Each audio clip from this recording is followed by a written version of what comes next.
السلام علیکم ورحمۃ اللہ وبرکاتہ۔ الحمد للہ نحمده ونستعینه ونستغفره ونؤمن به ونتوکل علیہ ونعوذ باللہ من شرور انفسنا ومن سیئات اعمالنا من يهده الله فلا مضل له ومن يضلل فلا هادي له ونشهد ان لا اله الا الله وحده لا شريك له ونشهد ان محمدا عبده ورسوله۔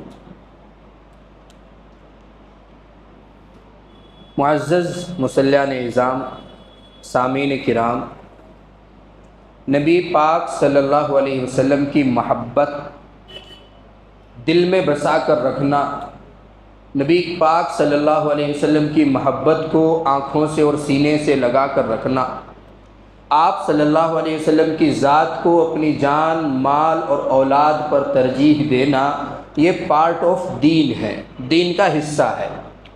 ایک مرتبہ نبی کریم صلی اللہ علیہ وسلم حضرت عمر سے مخاطب ہوئے اور فرمایا کہ عمر، مجھ سے کتنی محبت کرتے ہو؟ تو کہنے لگے یا رسول اللہ، حد سے زیادہ محبت کرتا ہوں۔ کہ کیا اپنی جان، مال اور اولاد سے بھی بڑھ کر محبت کرتے ہو؟ تو کہنے لگے یا رسول اللہ، ابھی اس لیول تک تو نہیں پہنچا۔ تو حضور صلی اللہ علیہ وسلم نے فرمایا کہ عمر، یاد رکھو، جب تک میری محبت ہر ایک مسلمان کی جان پر، اولاد پر اور اس کے مال پر غالب نہیں آ جاتی، تب تک وہ کامل مومن نہیں ہو سکتا۔ تو حضرت عمر رضی اللہ تعالیٰ عنہ نے اسی وقت کہا یا رسول اللہ، آپ گواہ رہیے، میں آج سے وعدہ کرتا ہوں کہ آپ آج سے میری جان سے بھی زیادہ محبوب ہیں، میرے مال سے بھی زیادہ محبوب ہیں، میری اولاد سے بھی زیادہ محبوب ہیں۔ تو آج کا مسئلہ نمبر 1، پوائنٹ نمبر 1، حضور پاک صلی اللہ علیہ وسلم کے بندوں پر، امت پر کچھ حقوق ہیں۔ وہ نبی آخر الزماں جسے جیتے جی امت کی وہ فکر تھی جو آپ نے غزوہ بدر میں سنی، غزوہ احد میں سنی، تبوک میں سنی، حنین میں سنی اور خیبر میں سنی، اور نبی کریم صلی اللہ علیہ وسلم کی وہ محبت جو آپ نے نبی صلی اللہ علیہ وسلم کی گھریلو زندگی کے بارے میں سنی، باہر کی زندگی کے بارے میں سنی، نبی کریم صلی اللہ علیہ وسلم کی امت سے وہ محبت جو آپ لوگوں نے کتابوں میں پڑھی ہوگی، احادیث میں سنی ہوگی، نبی کریم صلی اللہ علیہ وسلم کی وہ محبت جو آپ نے شب معراج کے دن سنی ہوگی، نمازوں کے تحفے کے سلسلے میں، نبی کریم صلی اللہ علیہ وسلم کی اس امت سے وہ محبت جو دنیا سے جاتے وقت حضرت جبرائیل علیہ السلام کو یہ ارشاد فرما رہے ہیں کہ کیا میری امت کو اتنی ہی تکلیف ہوگی؟ تو نبی کریم صلی اللہ علیہ وسلم کی محبت اس امت کے تئیں بہت زیادہ ہے، اور یہ بہت حساس موضوع ہے۔ ناموس رسالت، حب رسول صلی اللہ علیہ وسلم بہت سینسٹیو ایشو ہے۔ ذرہ برابر بھی اس میں اگر کوئی کوتاہی کرتا ہے تو نعوذ باللہ، اللہ معاف کرے، وہ اسلام کے دائرے سے باہر چلا جاتا ہے۔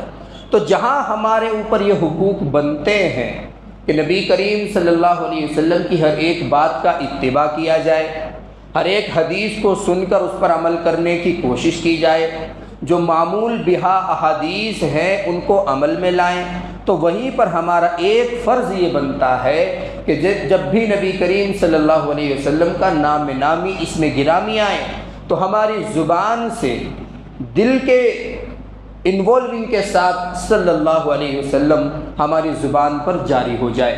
اسی کو کہا اللہ تبارک و تعالیٰ نے ایک ایسی عبادت ذکر فرمائی جس کو خود اللہ بھی کرتے ہیں، ایک ایسی ڈیوٹی اور ایک ایسی کیفیت ایمانی ذکر فرمائی، ورنہ اللہ تبارک و تعالیٰ کو بھلا کیا ضرورت ہے؟ اس کی تو پوری دنیا عبادت کرتی ہے، اشجار اس کی عبادت کرتے ہیں، ابحار اس کی عبادت کرتے ہیں، جنوں بشر اس کی عبادت کرتے ہیں، ملائکہ اس کی عبادت کرتے ہیں، لیکن ایک عبادت ایسی ہے کہ خود پیار میں، لاڈ میں، محبت میں اللہ تبارک و تعالیٰ بھی کرتے ہیں۔ اور وہ کیا عبادت ہے؟ اے ایمان والو، ان اللہ و ملائکتہ یصلون علی النبی، اللہ اور اس کے تمام فرشتے نبی کریم صلی اللہ علیہ وسلم پر درود پڑھتے ہیں۔ اب اللہ تبارک و تعالیٰ کا درود پڑھنا ان کی شایان شان ہے۔ مفسرین نے لکھا ہے کہ اللہ کا درود پڑھنے کا مطلب یہ ہے کہ اللہ تبارک و تعالیٰ حضور صلی اللہ علیہ وسلم پر سلامتی اور رحمتیں قبول کرتے ہیں، بندوں کی طرف سے ایکسیپٹ کرتے ہیں۔ اور فرشتوں کا نبی کریم صلی اللہ علیہ وسلم پر درود پڑھنا یہ ہے کہ وہ اللہ کی بارگاہ میں حضور صلی اللہ علیہ وسلم کے لیے نذرانہ پیش کرتے ہیں اور اس کو قبول کرنے کی دعائیں کرتے ہیں۔ تو یہ ایک ایسی ڈیوٹی ہے جس کو تمام ملائکہ بغیر کسی غیر حاضری کے انجام دے رہے ہیں۔ تو ہمارا بھی فرض منصبی بنتا ہے کہ ہم بھی جب بھی نبی کریم صلی اللہ علیہ وسلم کا نام اسم گرامی آئے تو نبی کریم صلی اللہ علیہ وسلم پر درود پڑھے بغیر ہماری زبانیں خاموش نہ رہیں۔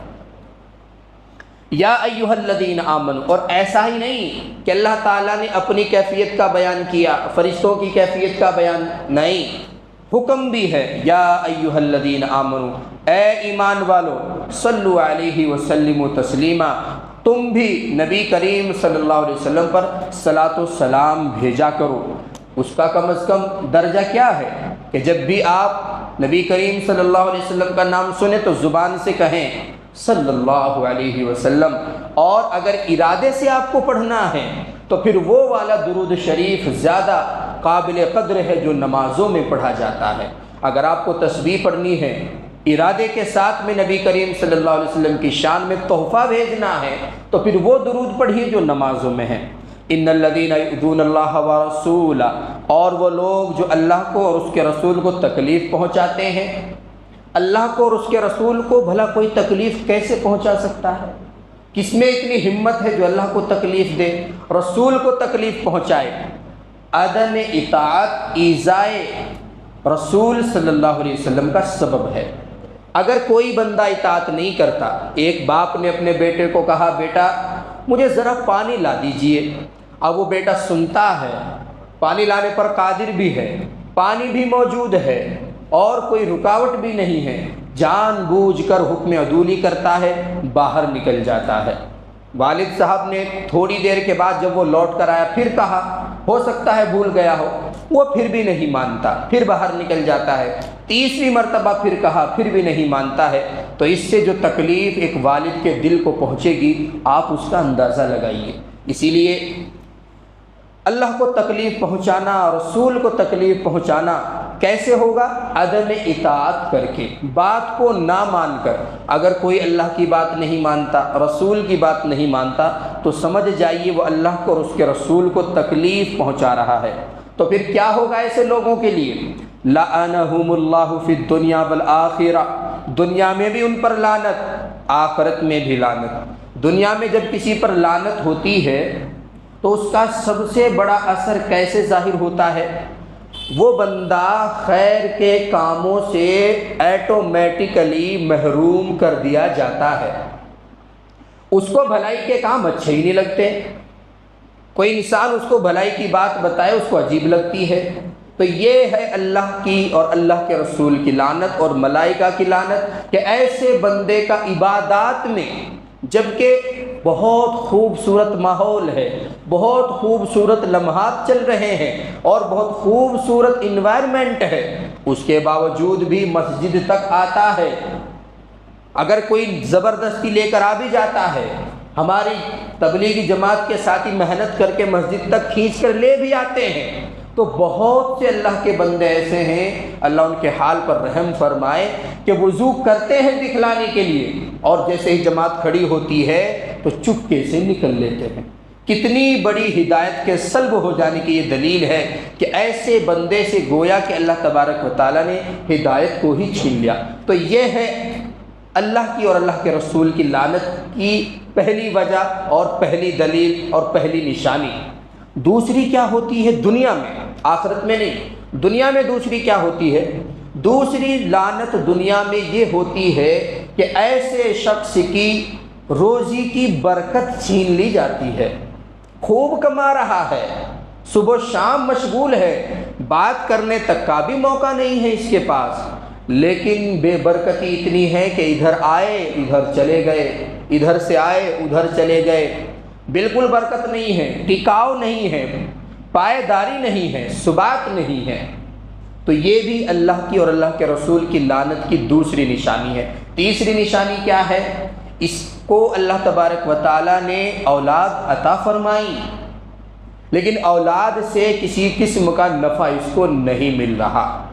بہت سے لوگ ہیں روتے پھرتے ہیں کہ اولاد ہمارے ہاتھ سے نکل گئی، اولاد ہماری بات نہیں مانتی، ہمارا کہا نہیں مانتی، اور اگر ان کو زور سے یا ڈانٹ کر کوئی بات منوانے کی کوشش بھی کی جائے تو گالم گلوچ تک آ جاتے ہیں، اور خطرہ ہوتا ہے کہ کہیں ہاتھ نہ اٹھا دیں۔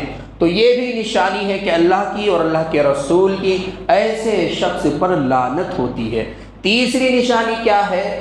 بات بات میں اس کے ساتھ عجیب و غریب ایسے حادثے ہوتے رہتے ہیں جن کی وجہ سے یہ گناہوں میں ملوث ہو جاتا ہے۔ چھوٹی چھوٹی باتیں اس کے ساتھ ایسی ہوتی رہتی ہیں، شیطان ایسا اس کو بہکاتا ہے کہ اللہ تبارک و تعالیٰ کی مار کہہ لیجئے یا حضور کی عدم اطاعت کا نتیجہ کہہ لیجئے کہ نہ چاہتے ہوئے بھی گناہوں میں مشغول ہو جاتا ہے۔ اور پانچویں سب سے بڑی لعنت کی نشانی یہ ہے کہ توبہ کی بھی اس کو توفیق نہیں ملتی۔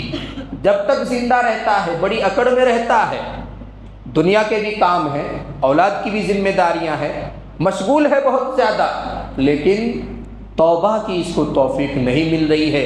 تو یہ تمام چیزیں ہیں جو بھی اللہ کو، اللہ کے رسول کو تکلیف پہنچائے گا تو جان لو لعنہم اللہ فی الدنیا، اللہ تبارک و تعالیٰ کی دنیا میں اس پر لعنت ہے۔ آخرت میں کیا لعنت ہے؟ ایک تو لعنت یہی ہے جو اللہ تعالیٰ نے خود بیان فرما دی کہ اعد لہم عذابا مہینا، ان کے لیے اللہ تبارک و تعالیٰ نے دردناک عذاب تیار کر رکھا ہے۔ جانتے ہو دردناک کس کو بولتے ہیں؟ ہولناک کس کو بولتے ہیں؟ جو کسی آنکھ نے نہیں دیکھا، جس کا کوئی دماغ تصور نہیں کر سکتا، جس کو کوئی انسان مثال کے ذریعے سمجھا نہیں سکتا، جس کو ورچوئل میں، حقیقت میں پیدا کر کے یا بنا کر کے یہ کریٹ کر کے دکھایا نہیں جا سکتا، اس کو کہتے ہیں عذاب مہین۔ تو ایسا عذاب اللہ تبارک و تعالیٰ نے ان کے لیے تیار کر رکھا ہے۔ لیکن اس سے پہلے بھی ایک بہت بڑی لعنت آخرت میں کیا ہوگی؟ لا ينظر اللہ الیہم، اللہ تبارک و تعالیٰ ان کی طرف نظر رحمت نہیں کرے، دیکھیں ہی نہیں، رحمت کی نظر جو بندوں پر پڑے گی اس پر نہیں پڑے گی، اور ولا یزکیہم، اور ان کا تزکیہ بھی نہیں کریں گے، ان کو گناہوں سے پاک بھی نہیں کریں گے، اور لا یرضاہم، اور ان سے رضامندی کا اظہار بھی نہیں فرمائیں گے۔ تو جو انسان آخرت میں ایسا ہوگا کہ اللہ تبارک و تعالیٰ کی اس کی طرف نظر عنایت نہیں ہو رہی ہے، تو آخرت میں اس سے زیادہ خسارے میں کوئی ہو ہی نہیں سکتا۔ اب دیکھیے بات کہاں سے چلی تھی؟ نبی کریم صلی اللہ علیہ وسلم پر درود پڑھنے سے۔ تو گویا کہ درود پڑھنا، نبی کریم صلی اللہ علیہ وسلم کو یاد رکھنا، یہ اللہ کو اور اللہ کے رسول کو تکلیف دینے سے بچاتا ہے، اور جو تکلیف اللہ کو اور اللہ کے رسول کو نہیں پہنچی تو ایسے شخص پر لعنت بھی نہیں، اور جس شخص پر لعنت بھی نہیں تو اللہ تبارک و تعالیٰ اس سے ناراض بھی نہیں، اور جب اللہ تبارک و تعالیٰ اس سے ناراض نہیں تو پھر اس کے لیے دردناک عذاب بھی نہیں، اور جب اس کے لیے دردناک عذاب بھی نہیں تو ایسا شخص حشاش بشاش جنت کے بالا خانوں میں سیر و تفریح کرتا ہوا نظر آئے گا۔ آئی ترتیب سمجھ میں؟ تو یہ ہے پورا ماجرا اور پورا معاملہ۔ یہ اتنا سا کام ہے کہ ہمیں کیا کہنا ہے؟ صلی اللہ علیہ وسلم۔ اگر نام سنیں آپ صلی اللہ علیہ وسلم کا، اور اگر کبھی محبت آ جائے آپ کو تسبیح پڑھتے پڑھتے، آپ سوچیں کہ مجھے کچھ فرض نبھانا چاہیے، تو پھر وہ درود پڑھیے جو نماز میں پڑھا جاتا ہے، یا پھر یہ پڑھیے اللہم صلی علی محمد وعلی آل محمد، یہ والا پڑھیے۔ تو بہرحال تو یہ درود پاک پڑھنے کے فضائل تھے۔ آگے پھر بہت سی آیتوں میں وہی مضمون ہے جو ہم نے جمعے کو ڈسکس کیا تھا۔ کیا بتایا تھا جمعے کو؟ کہ تمام شریعت کا خلاصہ، ہاں وہی مضمون ہے کہ تمام شریعت کا خلاصہ 4 چیزیں ہوتی ہیں۔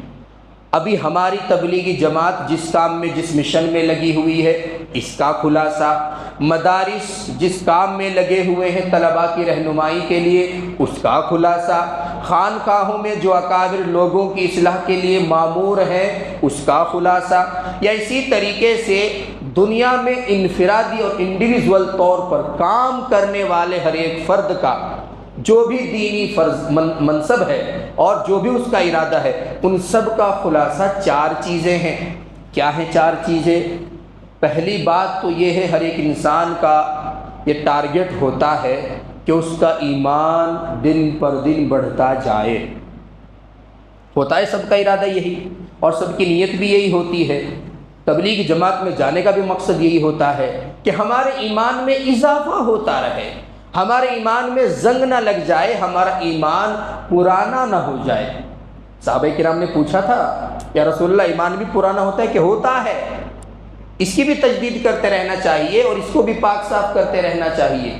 تو تمام جتنی بھی اسلامی تحریکیں ہیں جو اخلاص پر مبنی ہیں، جو مطلب کے لیے بنی ہے، میں ان کی بات نہیں کر رہا ہوں، جو اخلاص پر مبنی ہے ان کا خلاصہ 4 ہے۔ نمبر 1، ان کے ایمان میں اضافہ ہوتا رہے تاکہ اللہ تبارک و تعالیٰ کے یہاں ان کا ایمان ایک بہت مضبوط شکل میں اور ایک بہت مضبوط شکل کی چیز بن کر سامنے آئے۔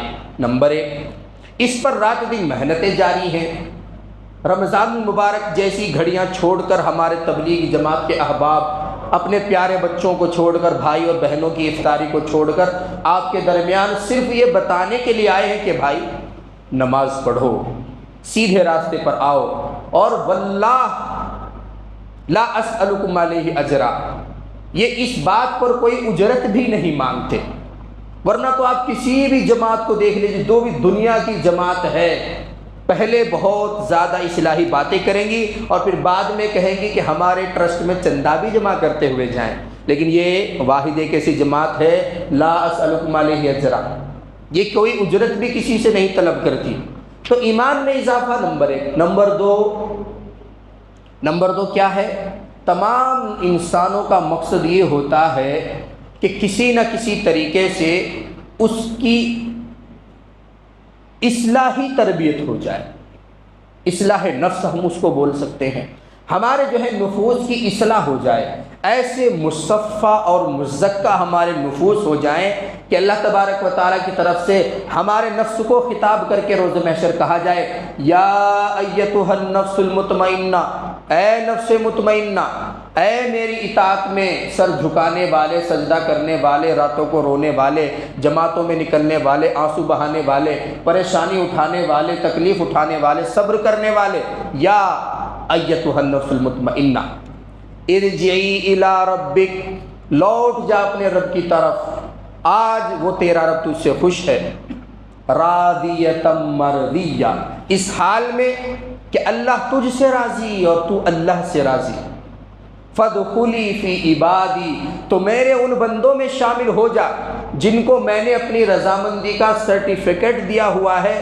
اور وہ اس ڈگری کو سر پر رکھے گھوم رہے ہیں، جا ان میں چلا جا، فادخلی فی عبادی، اور پھر اخیر میں سب سے اعلیٰ مقام وادخلی جنتی، اور جا میرے باغات اور ان کے بالا خانے، پھر ان کے بالا خانے اور پھر اعلیٰ علیین میں جگہ کھلی پڑی ہیں جہاں تیرا دل کرے چاہے جا کر رہ لے۔ تو ایسا نفس ہر ایک انسان چاہتا ہے کہ ایسا بن جائے، اسی کو ہم بولتے ہیں اصلاح نفس۔ دوسری کیا ترتیب رہتی؟ تیسری، ایک تو ہو گیا ایمان میں بڑھوتری ہو، اس کی فکر رہتی ہے، دوسرے نمبر پر اس بات کی فکر رہتی ہے کہ ہمارے نفس کی اصلاح ہو، تیسرے اس بات کی فکر رہتی ہے کہ ہمیں ہر وقت فکر آخرت والا ذہن عطا ہو۔ کوئی کتنا بھی بڑا چاہے فاسق و فاجر ہو، کتنا بھی بڑا، لیکن اگر آپ اس کو کہیں کہ کیا میں تجھے ایسا بنا دوں کہ تیرا دماغ آخرت کی ہی طرف رہنے لگے، تو وہ بھی یہ نہیں کہے گا کہ نہیں آخرت کی طرف میرا دماغ کیوں رہنے لگے، مجھے تو بہت سارے بینک لوٹنے ہیں، ابھی یونین بینک ادھر اس کا ATM بھی ہے وہ بھی لوٹنا ہے، مجھے آخرت کو کیوں سمجھا رہے ہو، کیوں مجھے اللہ کی طرف تم لے جانا چاہتے ہو۔ کوئی بڑے سے بڑا گنہگار بھی نہیں کہے گا، تو اس لیے تیسرا مقصد کسی بھی تحریک کا، کسی بھی جماعت کا، کسی بھی آرگنائزیشن کا جو اصلاح پر قائم ہے، اخلاص پر قائم ہے، کیا ہوتا ہے کہ فکر آخرت اس کو لاحق ہو جائے، اس کے دماغ میں بیٹھ جائے، اس کے دامن سے وابستہ ہو جائے۔ اور چوتھی بات ہے تہذیب اخلاق۔ اخلاق ہمارے مہذب ہو جائیں۔ ایک تو ہے اخلاق کی اصلاح، اور تہذیب اخلاق اس کو بولتے ہیں کہ جتنی بری عادتیں ہیں وہ ہمارے اندر سے نکل جائیں، اور کوئی بھی چھوٹی سے چھوٹی اور بڑی سے بڑی چیز ایسی نہ رہے کہ جس کی وجہ سے روز محشر ہماری گرفت ہو سکے۔ چھوٹے سے چھوٹے پوائنٹ سے بھی ہمیں بچنا ہے، یہ ہر ایک انسان چاہتا ہے۔ کوئی بھی ایسا نہیں ہے جو یہ چاہے کہ بھائی میں جماعت میں تو چلا جاؤں گا لیکن کچھ گناہ ہے میں جان بوجھ کر ان کو چھوڑنا نہیں چاہتا، کوئی بھی ایسا نہیں ہے۔ ہر ایک انسان یہ ارادہ کر کے جاتا ہے کہ اللہ تبارک و تعالی اپنے فضل و کرم سے مجھے گناہوں سے پاک اور صاف کر دے، جس کو عربی میں تطہیر کہتے ہیں، تزکیہ نفس کہتے ہیں۔ تو یہ چار ہی چیزیں ہیں تمام اسلامک آرگنائزیشنز اور جماعتوں کا خلاصہ، تمام مل کر لوگ انہی پر کام کر رہے ہیں۔ تو انہی کے بارے میں اللہ تبارک و تعالیٰ نے جگہ جگہ ارشاد فرمایا کہ مومن لوگ وہ ہیں کہ جب ان کے سامنے ہماری آیتیں تلاوت کی جاتی ہیں تو ان کے ایمان میں بڑھوتری ہو جاتی ہے، اور جو منافق ٹائپ کے لوگ ہوتے ہیں وہ کھوج میں لگ جاتے ہیں کہ یہ بات سچی ہے جھوٹی ہے، یہ نبی پر نازل ہوئی بھی ہے کہ نہیں بھی ہوئی ہے، کہیں ایسا تو نہیں کہ یہ اپنی طرف سے سنا رہا ہو۔ لیکن جو اہل ایمان ہوتے ہیں ان کے ایمان میں اضافہ ہوتا رہتا ہے، اور اضافہ کیسے ہوگا؟ اطاعت کے ذریعے سے۔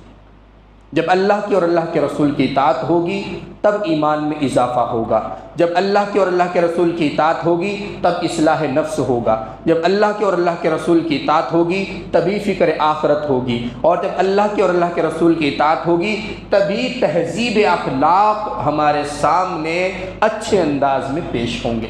تو چاروں چیزوں کا خلاصہ، پہلے تو میں نے یہ بتایا کہ پورے اسلام کا خلاصہ چار چیزیں ہیں، اب میں یہ بتا رہا ہوں کہ ان چاروں چیزوں کو کس چیز کے ذریعے سے حاصل کیا جاتا ہے، وہ ہے اطاعت خدا، اطاعت رسول، اطیعوا اللہ و اطیعوا الرسول۔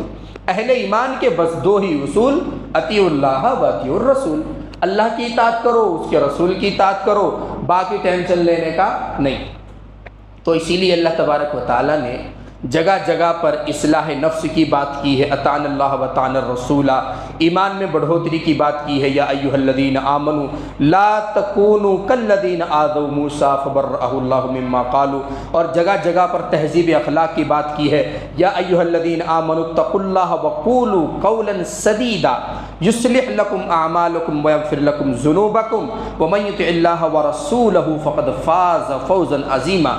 اسی طرح سورہ نساء کی بہت ساری آیتیں، سورہ آل عمران کی بہت ساری آیتیں، سورہ یوسف کی کچھ آیتیں، اور سورہ یونس کی بہت ساری آیتیں، اسی طرح سورہ زمر کی، سورہ فاطر کی، اسی طریقے سے سورہ سجدہ کی، سورہ حامیم سجدہ کی، اسی طرح سورہ تغابن کی، سورہ شقت کی، بہت ساری آیتیں انہی ٹاپک پر دلالت کرتی ہیں کہ یہ چار چیز کسی طرح سے ہمارے اندر آ جائیں، اور یہ کیسے آئیں گی وہ میں نے آپ کو ایک لفظ میں بتا دیا کہ ہم کو ہر ایک معاملے میں، ہر ایک لمحے میں، ہر وقت، ہر ایک انسان سے، اور انسان کو بھی چھوڑ دیجئے، فیما بینہ و بین اللہ، جب آپ کو کوئی نہیں دیکھتا، صرف اللہ اور آپ اکیلے ہوتے ہیں، تب بھی اطاعت کی جائے، اللہ کی بھی اور اس کے رسول کی بھی۔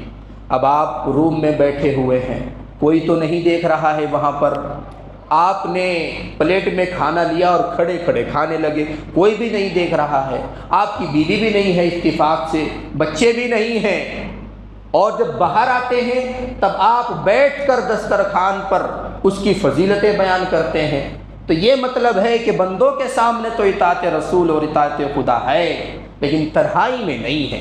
تو ہمیں پیدا کیا کرنی ہے؟ اطاعت فی السر والعلانیہ، غیبانے میں بھی اطاعت ہو، کھلم کھلا بھی اطاعت ہو، لوگوں کے سامنے بھی اطاعت ہو، خود اپنے نفس کے سامنے بھی اطاعت ہو، مزاج میں بھی اطاعت ہو، اخلاق میں بھی اطاعت ہو، اور گھر کے اندر بھی اطاعت ہو، گھر سے باہر بھی اطاعت ہو، جماعت کے ساتھیوں کے سامنے بھی اطاعت ہو، اور ہمیں اپنے جب پرسنل معاملات کو سولو کرنا ہو وہاں پر بھی اطاعت ہو۔ تو یہ تمام چیزیں جو ہیں اطاعت پر مبنی ہیں، اطاعت کے چاروں طرف گھومتی ہیں۔ تو اللہ تبارک و تعالیٰ سے دعا ہے کہ تہذیب اخلاق بھی ہمارے اندر پیدا فرمائے، اصلاح نفس بھی ہمارے اندر پیدا فرمائے، ایمان کی زیادتی میں بھی ہمیں اللہ تبارک و تعالیٰ پہلے لوگوں میں شامل فرمائے، اور اسی طریقے سے فکر آخرت والا ہمارا ذہن بنائے، اور ان چاروں چیزوں کو حاصل کرنے والا ایک فارمولا اطاعت خدا اور اطاعت رسول صلی اللہ علیہ وسلم قدم قدم پر ہمارے مزاج میں داخل فرمائے۔ اب درود شریف پڑھ لیجیے۔ الحمدللہ رب العالمین والعاقبۃ للمتقین والصلاة والسلام علی سید الانبیاء والمرسلین سیدنا و مولانا محمد وعلی آلہ و اصحابہ۔ مولا کریم ہمارے تمام صغیرہ کبیرہ گناہوں کو معاف فرما۔ مولا کریم اخلاق رذیلہ سے ہم سب کی حفاظت فرما، اخلاق حسنہ عطا فرما۔ مولا کریم جو کچھ ابھی کہا ہے، جو کچھ سننے والوں نے سنا ہے، اخلاص کے ساتھ اپنی رضا کے واسطے عمل کرنے کی توفیق عطا فرما۔ مولا کریم ہمارے مدارس، مساجد، خانقاہوں کی تبلیغی جماعتوں کی حفاظت فرما۔ دین کا کام کر رہے ہر ایک شخص کی جان کی، مال کی، عزت کی، آبرو کی حفاظت فرما۔ مولا کریم ہمارے فلسطین کے مسلمان بھائیوں کی مدد فرما۔ مولا کریم ان کے حال پر رحم فرما، ان کا حامی اور ناصر ہو جائیے۔ مولا کریم کافروں پر، فاسقوں پر، منافقوں پر بجلی کی طرح قہر برپا کیجیے۔ مولا کریم یا پھر ان کو ہدایت عطا فرمائیے، یا پھر ان کا انتظام فرمائیے۔ مولا کریم بیت المقدس کی حفاظت فرما۔ مولا کریم جو مانگا ہے وہ بھی عطا فرما، جو مانگنے سے رہ گیا ہے وہ بھی عطا فرما۔ مولا کریم مانگنے کا سلیقہ نہیں ہے، اپنی شایان شان عطا فرما۔ ہماری مختصر سی دعاؤں کو نبی اکرم صلی اللہ علیہ وسلم کے صدقہ طفیل میں قبول فرما۔ صلی اللہ تعالی علی خیر خلقہ محمد وعلی آلہ وصحبہ اجمعین برحمتک یا ارحم الراحمین۔